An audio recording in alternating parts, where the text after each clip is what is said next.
My name is Scott Fenderson. I grew up in Twin Cities, Minneapolis, St. Paul, Minnesota.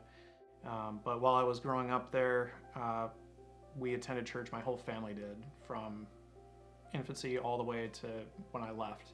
So I've always been around the church.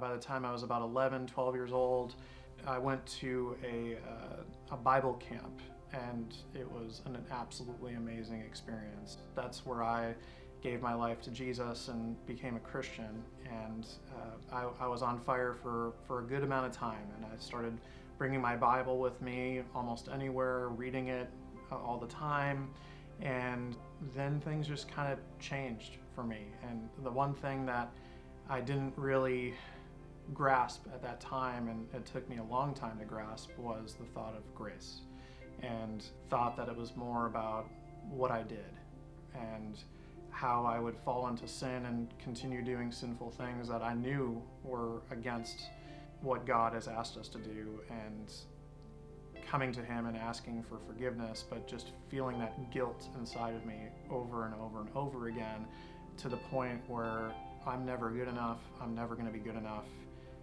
this is futile, I don't really feel God's presence, I don't sense it, and it just made me kind of want to give up, and I just stopped altogether.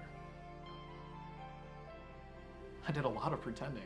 When you grow up in a Christian environment, it's easy to make that your culture. I ended up going to a Christian university and was planning at one point to become a youth pastor, because this is kind of right in that realm of what I should be. It was rough for a very, very, very long time, and continued to be up until this last year. This last year, as my wife and I have been attending this church at Fellowship, it was one of the first times since going to that Bible camp that I felt the presence of God again.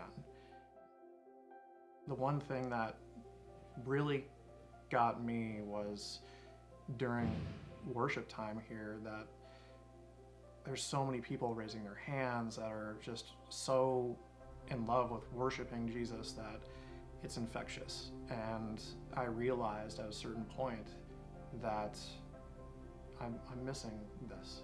This is real, and grace is real, and I'm forgiven. Every sin that I've ever had, every sin that I will ever do, has been wiped away completely, and that's it. That's where true worship is. Over the last few months now, I've been more free than I've ever been.